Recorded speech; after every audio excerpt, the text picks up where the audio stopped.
Hello and welcome to my channel all views. मैं रंजीत सिंह आपका स्वागत करता हूं। आज हम लोग बायोग्राफी रिव्यू करेंगे जेरी स्लोन का। ठीक है, जेरी स्लोन आपको पता होगा न्यूज़ में अभी क्यों है, शायद पता होगा शायद नहीं पता होगा, अभी इनके बारे में जानेंगे। ठीक है, तो देखते हैं कौन है Jerry Sloan the original bull, क्यों इनको द ओरिजिनल बुल बुलाया जाता है वो भी अभी हम और सारी बातें इनके बारे में जानेंगे। तो सबसे पहले देखते हैं न्यूज़ क्या है। न्यूज़ ये है कि जेरी स्लोन डाइड एट 78 यानी 78 के उम्र में इनकी मृत्यु हो गई। आप देख सकते हैं ये सारा न्यूज़ है। ठीक है, hall of fame NBA coach Jerry Sloan dies at 78, legendary jazz coach Jerry Sloan dies at 78, hall of fame coach Jerry Sloan passes at 78। ये सारे न्यूज़ हैं, यानी आप समझ चुके होंगे कि जेरी स्लोन जो है NBA से जुड़े हुए हैं। ठीक है, नेशनल बास्केटबॉल एसोसिएशन। ठीक है, नेशनल बास्केटबॉल एसोसिएशन क्या है, जैसे हमारे यहाँ सपोज कीजिए IPL वगैरह होता है और उसमें बहुत सारे फ्रेंचाइज होती हैं, बहुत सारे जैसे Chennai super Kings, Rajasthan Royals, ये सब फ्रेंचाइज है और IPL उनका मेन सब चीज़ कार्यकारी काम धाम संभालता है। ठीक है, वैसे ही अमेरिका में NBA होता है, जैसे बास्केटबॉल के लिए हमारा NBA होता है वहाँ पर। ठीक है, नेशनल बास्केटबॉल एसोसिएशन, और उसमें बहुत सारे फ्रेंचाइज होते हैं। उस फ्रेंचाइज में क्या होते हैं, मैचेस खेले जाते हैं, टूर्नामेंट्स खेले जाते हैं और बहुत सारे प्लेयर्स होते हैं और वो नेशनल लेवल का होता है, काफ़ी बड़ा होता है। ठीक है, IPL से 1000 गुना बड़ी वो चीज़ है। ठीक है, तो आपको मैं बता दूं, हम हालांकि मैं IPL की बुराई नहीं कर रहा हूं, पर सच है कि वो बड़ी चीज़ है उससे। तो अमेरिकन NBA प्लेयर थे ये जेरी सोलन। सबसे पहले मैं आपको यही बता दूं कि जेरी सोलन जो थे वो अमेरिकन NBA प्लेयर थे। ठीक है, और ये 2 टीमों को कोचिंग दे चुके हैं। ठीक है, ये एक उस टीम के लिए कोचिंग दी है जिस टीम के लिए वो खेलते थे, और एक दूसरे टीम के लिए, उसके बारे में भी अभी हम लोग देखेंगे। ये क्या रह चुके हैं, member of basketball hall of fame. Hall of fame वो चीज़ें मैं आपको बता दूं कि जीता जागता म्यूजियम है बास्केटबॉल के लिए। बास्केटबॉल से रिलेटेड हर चीज़ आपको वहाँ मिलेगी, नेशनल बास्केटबॉल एसोसिएशन से रिलेटेड हर चीज़ आपको मिलेगी। ये USA में है हॉल ऑफ फेम। ठीक है, तो उसके ये मेंबर रह चुके हैं। ठीक है, तो ये देखिए उनकी थोड़ी उम्र की फ़ोटो, मतलब जब थोड़े बूढ़े हो गए, और ये देखिए उनकी थोड़ी जब जवान हुआ करते थे।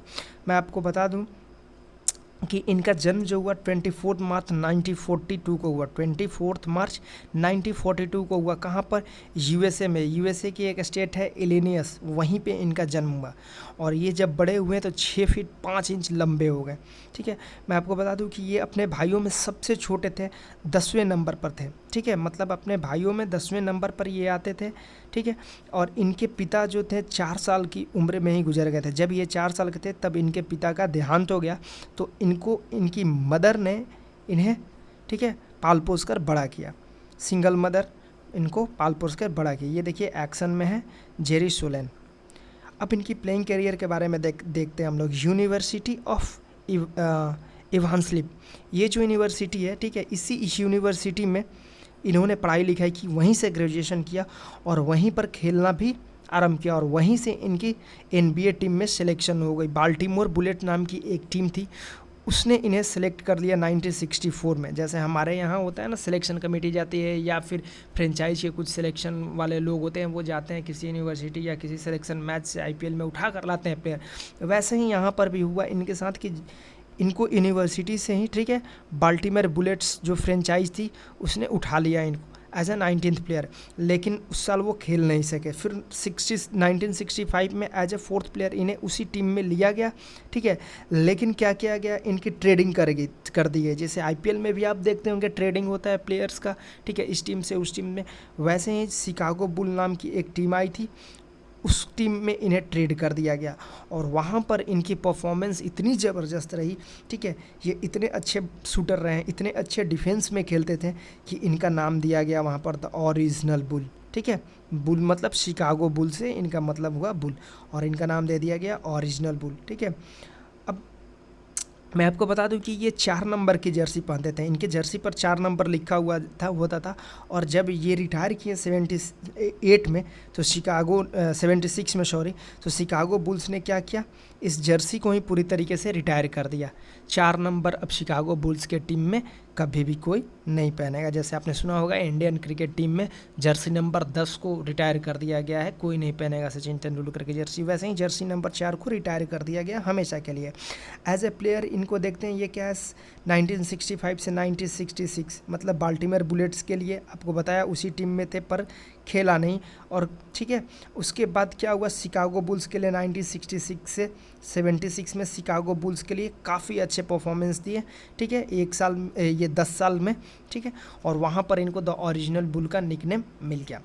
अभी देखते हैं इनकी कोचिंग कैरियर कब शुरू हुई। 1978 में, जब 1976 में इन्होंने शिकागो बुल्स को ठीक है अलविदा कह दिया, जब इन्होंने रिटायरमेंट ले लिया एज ए प्लेयर, तो कोचिंग शुरू की शिकागो बुल्स टीम को ही। ठीक है, 1978 में एज ए असिस्टेंट कोच इन्होंने ज्वाइन किया और 1979 में ये मेन कोच बन गए शिकागो बुल्स के। फिर उसके बाद 1985 में उताज जाज नाम की टीम के साथ ये जुड़ गए और उस टीम के असिस्टेंट कोच बने, और फिर उताज जाज के ही 1988 में ये मेन कोच बन गए और 2011 तक मेन कोच बने रहे। आपको मैं बता दूं कि जो स्लोन है ये सिनोनिम है उताज जाज के, या फिर आपको मैं कहूँ तो उताज जाज के सिनोनिम बन गए। ठीक है, स्लोन, क्योंकि इतना ज़बरदस्त कोचिंग परफॉर्मेंस इनका रहा, काफ़ी मैचेज इन्होंने एज ए कोच जीता है उताज जाज को। ठीक है, तो उताज जाज के नाम अगर आप उताज जाज बोलेंगे तो जेरी स्लोन माना जाएगा, और जेरी स्लोन बोलेंगे तो उताज जाज माना जाएगा। इतना ज़बरदस्त रिलेशन रहा इस टीम के साथ इनका। ठीक है, लेकिन फिर कुछ कंट्रोवर्सीज हुए और उसके बाद ये रिटायर हो गए। कंट्रोवर्सीज के बाद रिटायर हुए थे, मैं आपको बता दूं कुछ कंट्रोवर्सीज के बाद रिटायर हुए। अभी उस कंट्रोवर्सीज के बारे में हम लोग बात नहीं करेंगे। ठीक है, अभी इनके परफॉर्मेंस के बारे में क्या बता दूँ। सबसे पहले आपको ये कि ये शूटिंग गार्ड और स्मॉल फॉरवर्ड, ठीक है, ये दोनों पोजीशन होती है। जैसे हमारे फुटबॉल में होता है ना सेंटर फॉरवर्ड, ये जैसे पोजीशंस होते हैं, वैसे बास्केटबॉल में ये पोजीशन होती है शूटिंग गार्ड की और स्मॉल फॉरवर्ड की, और ये दोनों खेलते थे, दोनों पोजीशन में ये एक्सपर्ट थे। ठीक है, अब होता सोच लीजिए ऐसा है कि एक ही प्लेयर शूटिंग गार्ड कर रहा है और फिर शूटिंग गार्ड से चेंज करके वो अपने आप को स्मॉल फॉरवर्ड पोजीशन में लेके चला गया और एज ए स्मॉल फॉरवर्ड खेल रहा है, या फिर स्मॉल फॉरवर्ड प्लेयर खेल रहा है फिर अपने आप को वो एज ए शूटिंग गार्ड ठीक है खेलने लगा वहाँ पर उसी मैच में। तो वो प्लेयर को बोलते हैं हम लोग, क्या बोलते हैं, स्विंग मैन बोलते हैं, जो अपनी पोजीशन को स्विच कर करके खेलता है। ठीक है, तो ये वैसे ही थे, स्विंग मैन थे। ठीक है, शूटिंग गार्ड और स्मॉल फॉरवर्ड दोनों की तरह खेलते थे। आपको बता दूं कि NBA के हिस्ट्री में आज तक 5 ऐसे कोच हुए हैं जो 1000 विक्ट्रीज दिला चुके हैं, और वैसे में एक है स्लोन, जेरी स्लोन। ठीक है, तो इनका काफ़ी अच्छा रिकॉर्ड रहा है एज ए कोच और एज ए प्लेयर। आपको बता दो कि 1200 से ज़्यादा इन्होंने विन्स दिलाए हैं, 1200 प्लस विन्स दिलाए हैं इन्होंने। ठीक है, तो ये रहा इनका परफॉर्मेंस। अब इनकी अभी डेथ के बारे में देखते हैं। आपको मैं बता दूं कि आज जब मैं वीडियो रिकॉर्ड कर रहा हूँ मई 22, 2020, तब ये 78 साल की उम्र में गुजर चुके हैं। ठीक है, तब ये गुजर चुके हैं। मैं आपको बता दूं कि 2016 में ही इन्हें डायग्नोसिस किया गया था पार्किंसन डिजीज़ और लेविस बॉडी डिमेंशिया नाम के 2 डिजीज से। ठीक है, पर आपको पता है कोई भी डिजीज़ कितना भी ठीक हो जाए वो कभी भी रिटर्न हो सकती है। तो ऐसा बताया जा रहा है कि इन्हीं डिजीज़ के कॉम्प्लिकेशंस के कारण इनकी मौत हो गई है। ठीक है, मैं आपको बता दूं पार्किंसंस डिजीज़ क्या होता है। पार्किंसन डिजीज़ ये होता है डिजीज़ जिसमें आपकी सेंट्रल नर्वस सिस्टम यानी दिमाग में जो कंट्रोल सिस्टम होता है वो आपके बॉडी को, ठीक है, मोटर सिस्टम के साथ जो कनेक्शन होता है सेंट्रल नर्वस सिस्टम का वो टूट जाता है। जैसे मैं आपके कहूँ कि आप हाथ हिलाना चाहते हैं, तो जब आप ये सोचते हैं तो आपकी दिमाग सोचती है पर वो एक्शन आपके हाथ तक ट्रांसफ़र नहीं हो पाता है, या फिर आपको पैर तक ट्रांसफ़र नहीं हो पाता है, जैसे पैरालिसिस में होता है। ठीक है, कि आप सोचते तो हो पर आपका एक्शन वो ट्रांसफ़र नहीं हो पाता है उस बॉडी पार्ट में। तो पार्किंसन डिजीज़ में ऐसा ही होता है। और डिमेंशिया वो डिजीज़ होती है जिसमें आपकी सोचने की ही एबिलिटी ख़त्म हो जाती है। तो अब आप सोच सकते हैं कैसे डिजीज़ से वो सफ़र कर रहे थे कि ना वो सोच सकते थे, और अगर कुछ सोच भी सकते थे तो उनकी बॉडी फिर फंक्शन नहीं करती थी उनके अकॉर्डिंग। ठीक है, तो काफ़ी डिफ़िकल्ट थी उनकी लाइफ अभी 78 साल की उम्र में। तो अभी वो गुजर गए, तो हमारे तरफ से उनको श्रद्धांजलि है, और वर्ल्ड भी पूरी उनको श्रद्धांजलि दे रहा है, क्योंकि इतने ग्रेट, इतने लेजेंडरी प्लेयर हैं जो काफ़ी जनरेशन्स को मोटिवेट करते रहे हैं और मोटिवेट किए हैं। आप इनके बारे में पढ़ेंगे, इनके वर्क इथिक्स के बारे में पढ़ेंगे तो काफ़ी मेहनती थे, काफ़ी हार्ड वर्किंग थे, ठीक है।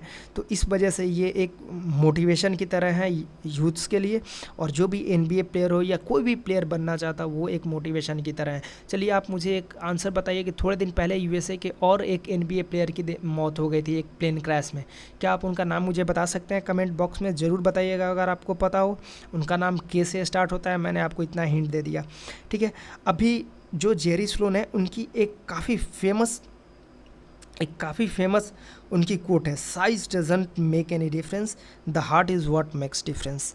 ये काफ़ी बड़ी बात उन्होंने कही है कि आपकी बॉडी, आपकी शरीर जो है वो मैटर नहीं करता है कितना बड़ा है या कितना छोटा है, आपका दिल कितना बड़ा कितना छोटा है ये मैटर करता है। अगर आपके पास वो दिल है तो आप इंसानियत से जी सकते हैं, आप लोगों के लिए सहानुभूति रखेंगे, सिंपैथी, एम्पैथी, ऑनेस्टी, प्यार, मोहब्बत, इन सब की बातें करेंगे।